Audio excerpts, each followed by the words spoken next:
Hey everyone, Mango7Roll here. How are we doing today? Welcome to another episode of Epic 7, and I am extremely late for this. I had some previous things I was doing the last couple days, specifically grinding my heart out in Honkai Star Rail. So we are kind of catching up on things. I'm not going to cover everything, just the cool important parts. So the first thing I want to do as we take a look at this is see the 1 minute summary. Specifically, we will talk about the collab and new units that are coming. And we also have the first thing here is Milim of the hiccups. We have Rimuru here, and we have Shuna getting a buff as well. But there is a new 5-star limited coming. They didn't confirm who it is yet, but it's looking like it will be Benimaru. If you played 7 Deadly Sins, I believe, they also got Benimaru and didn't get Shion, so he seems to be the one that they like to collab with the most. So we have new exclusive equipments for Milim. 12% crit chance by itself is already insane. That is such a huge gearing relief. You can get extra amount recovered through Dragon Dive, increased damage by Dragon Buster, or get additional focus when you use Dragon Fear. I think all of these look pretty good. I'm not sure which one I would go. Maybe just extra damage through Dragon Buster, or maybe extra focus. I'm not sure what that actually comes into. Honestly, they all look pretty good depending on the situation, but 12% crit by itself is pretty nutters. We then have Shuna, who did get a change and a buff. I believe they removed focus or something similar to that. We'll take a look as well.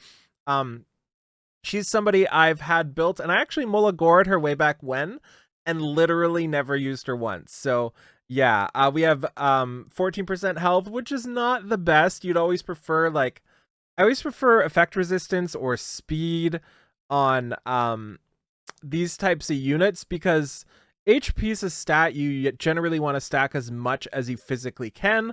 But the others are stats. You also want to do that, but you also have like requirements to hit. So getting those requirements out of the way through stuff like this is always better for me, but 14% health is great. So Blooming Lotus gives you 30% CR, which seems pretty nuts getting that 30%, and you can increase the sleeping spell sleep effect by 15%. We'll have to take a look at her changes here and see. But we also have Twisted Eidolon Kayron coming out on the preview on 510, but don't worry, he's already been data mined, and unfortunately, they keep doing this. This is not the fun way to do it, Smilegate. Give us the reveal when you put it into the game. It's going to get data mined. I'm going to talk about it because everybody else is, and it's so much less fun this way. It was so much fun in the streams getting it revealed together and seeing everybody's reactions in real time. I miss that so much, but instead we get a data mine, which we'll talk about in a second here. We also have the hero promotion improvements, which is kind of weird. I'm still trying to figure out this system. I've been asked to make a video on it by multiple people, and I will try over the next couple days. We also have a bunch of other stuff coming. I'm just going to click through it because it is what it is. Drop rate up Bologna, drop rate up Milim, and this goes until the 18th, which is likely when we'll get the limited unit that is unrevealed so far. We then have the coin shop rotation, which is Sirmia, Straws, and RB, with Best Girl, Araminta, Says, and Lidica. Speaking of Lidica, there should be a 5-star hero ticket in your mailbox. You can go grab that out now, get a 5-star unit. I got Lidica, so yeah. Now let's talk about the juicy stuff, specifically data mines right now. We have Twisted Eidolon Kayron. This is probably not the one we see because it's just pictures, but we can see, look at how good my internet is, by the way. We can see his sprites here, or his character here. We can see the animations, clustered, special, pretty cool. But what we want to take a look at is these characters. So we're going to open up all the Tensura stuff. Open up the map here, and I want to click these new things here that are maybe for China server only. So we have the collaboration check-in event. We've seen Shion, we've seen Rimuru, we've seen Chuno, we've seen Milim, but we haven't seen Benimaru. Dude in the back there with the horns.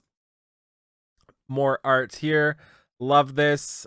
I would much prefer Shion, I'm not gonna lie. I think that's the common thing, much preferring Shion. But different art style there. We then have this, which is apparently a new map for episode 5, maybe. In question marks there. We have, this is the new pet from the whale pack. There's a panda. Look at the panda there. This looks like it's only Chinese from what they said there, so you never know.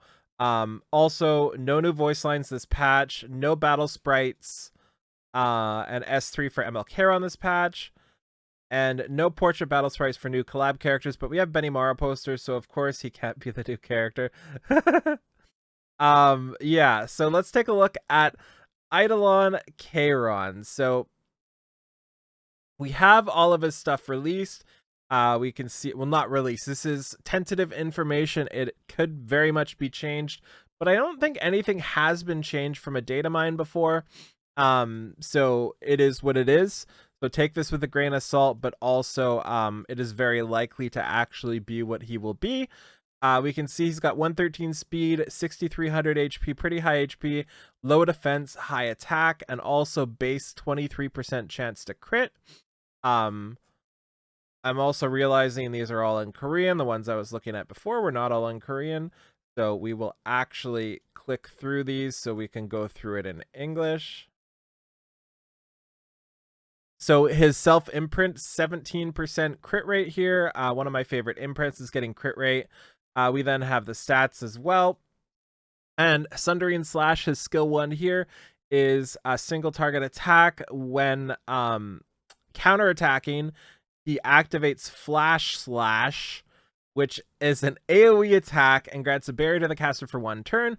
Barrier proportionate to his max HP, and you might think that might be pretty weird, max HP, but isn't he an attacker? And it's like, yes, he's an attacker, but also he's a bruiser, more importantly, because we'll see with his counterattack stance and his skill 3 soon. Also, proportionate to the target's lost health, which is pretty important too. Increased damage dealt for his soul burn here. Then we have his skill 2 passive, which is counterattack. Basically, at the start of the battle and at the end of the turn, he counterattacks for 1 turn. And at the end of the enemy's turn, when the target has a buff, gains 10 fighting spirit. And when fighting spirit is full, consumes all fighting spirit to get 35% ER and in rage for 2 turns. And of course, in rage is 10% attack and speed by without being dispellable, which is great.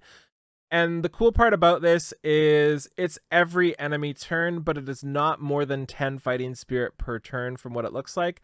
So it's only when the target has a buff, so I imagine it's only 10 per turn, no more.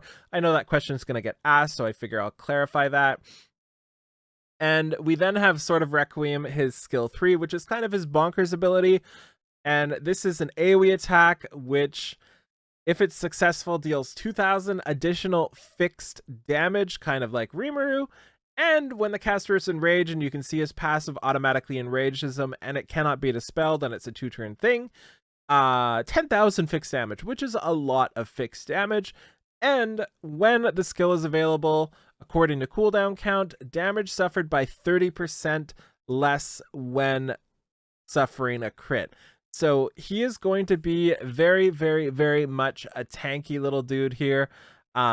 He has 30% damage reduction, and you can hold his special until he has that enrage, because you don't really want to use that without the fixed damage, right? So you're not, you don't have to use it every time it's up. And just a lot of stuff here, right? Like he's got so much tankiness. He's got the barrier. He doesn't really need attack because he has the 10,000 fixed damage. But I imagine he's still going to do a solid amount of damage outside of this, because if we look at his, I already closed it, but his base stats have 23% crit rate, so that implies you're going to want to be critting. But I guess we'll see.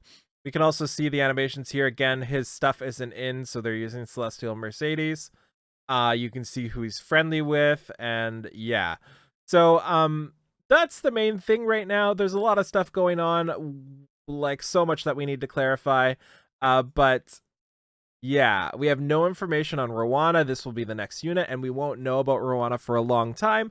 I personally am just going to use all my summons on Kayron. If I get him, I get him. If I don't, I don't. And then I'm that much closer to Rowana. I tend to just summon on everybody now because I never get them right. So I eventually save up for the one I want when I get close to Pity.